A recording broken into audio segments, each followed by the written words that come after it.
We're gonna show you footage of a cop using what is called a pit maneuver to attempt to stop the car of a pregnant woman that didn't pull over fast enough to satisfy the cop's need to be obeyed. It gets worse fast. Nicole Harper was driving home on the I-67 and is alleged to have been clocked for speeding by Senior Corporal Rodney Dunn, who claims that she fled. But in the video, we see an obvious decrease in speed as Harper pulls into the right lane and activates her turn signal. She claims it was to indicate she was going to exit the interstate, as the area had a reduced shoulder, regardless of Harper's actions and indications that she would stop. Corporal Dunn initiates a pit maneuver.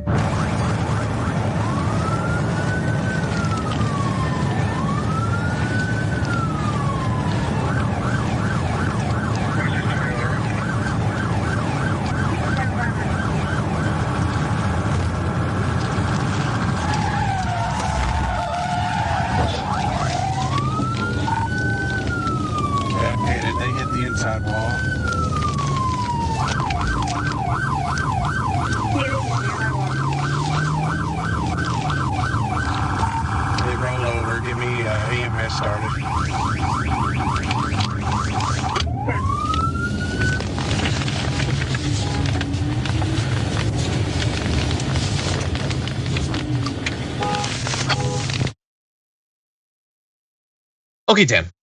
So I'm gonna let you go first. What are your thoughts about this? Yeah, I think one of the more chilling parts was at the end where his response to the situation is, groan, someone call EMS, the emergency services, because it looks like someone's injured here, whatever. As though I'm from Los Angeles. I've seen my fair share of high-speed chases. These usually happen when the cars are refusing to slow down. That's when you do pit maneuvers. I've seen a bunch of them happen. A lot of them do end in rollovers or whatever. Many of them don't, but that's happening when you have a high-speed chase that has been on TV for 45 minutes, where the driver has done dangerous things, and it's we need to stop this driver even being on the road because they're causing a problem. Here, I don't know what the driver could possibly be doing better. As you see here, she's trying to indicate that she's exiting soon, because that's often what you do. That shoulder there does not look like you can actually stay there and pull someone over. Yeah, if the cars were stopped there, then you'd be on a highway and cars would have to swoop around you as you're stopped. That's not safe to pull up at night. That's ridiculous. And SUVs specifically, well, I won't say specifically, but just SUVs in general are the most rollover prone. Just in I don't know what. I'll say this and I'll say what I actually think. One, I don't know what possibly possessed that officer to see that maneuver was necessary at that time. It was an obscene, absolutely obscene abuse of force. But my response to that is, this is the same obscene abuse of force, a similar obscene abuse of force we've seen in police forces around the country, which is why calls to not just, put some light reforms here and put some cameras there. No, fundamentally overhaul the way we do justice and, protecting the community in this country, because that's not protection. The stuff we've been talking about of police violence for the past year in minimum, but honestly, entire time of American society maximum, that stuff is not just a reform you can put away. This is an issue with the entire system. Yeah, how do you, again, how do you, what course are we gonna fund and mandate to make that guy not respond to something that's crazier, more dangerous, more reckless than literally anything I've done in my entire life with, it flipped over now, somebody call EMS. I've spilled a bit of coffee while entering the studio and been more freaked out about it than that guy was when he just flipped an SUV. At that point, he has no idea if he has splattered the inside of that SUV with the brains of one or more people. He has no idea. There's a pregnant woman in the car. Now, thankfully, she was okay, as much as you can be when a cop has needlessly flipped your car, because as we've pointed out millions of times over literally years, there's a lot of things that you can do to anger a cop, but there's nothing you can do like not submitting to his authority immediately and fully.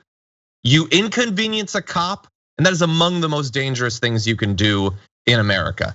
By the way, there's a lot of arguments, potentially for not buying SUVs, fuel mileage and all that. Maybe don't buy an SUV because there's cops out there. Wear your seatbelt because there's cops. Don't buy an SUV because there's cops and they might flip over your car at some point. Anyway, I want to give you details about the individual woman though. This is Nicole Harper. She has sued the Arkansas State Police and accused them of negligently performing the pit maneuver, which seems like a pretty open and shut case right there. She was going 84 in a 70 when he flashed his lights to pull her over. If we could take a live shot of the 405 right now, literally every single car is doing that. Most of them won't flip over. It's LA, so maybe some of them will flip over, but most of them won't end up flipping over. But he decided to elevate this to that. When he finally caught up to her, it's not on the video that we have right there. The body mic caught his conversation. He asked her, "Why didn't you stop?" And she said, "Because I didn't feel it was safe." And he said, "Well, this is where you ended up."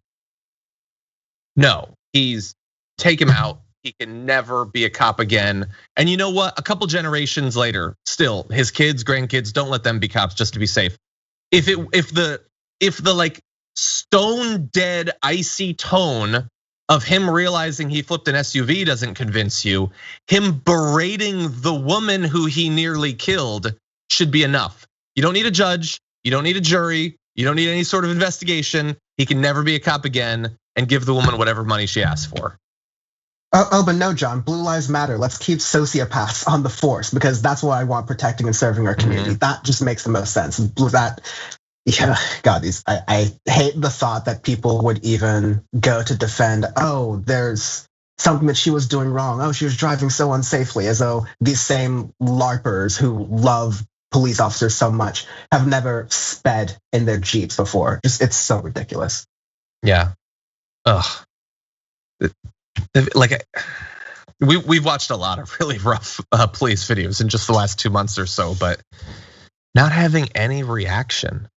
I don't understand how you can do that. How could you, if you accidentally hit the back of someone's car and that was it, you'd freak out, right? What has this guy done in the past that made him a person who could not freak out in that case? The logical answer is that being on the police force, you see a lot of gnarly things that numbs you a little bit. But I think you should still be able to find your empathy for other people, regardless of what job you're doing or how long you've done that job. And that's just so fundamentally devoid that he's going into abusive relationship tactics. Look what you made me look what you made me do kind of stuff. That's absolutely, he's a garbage human being. Yeah, he threw a woman down the stairs, went to the bottom of the stairs and said, "Where did that end? Where did you end up with that, huh?" That's what happened. Insane.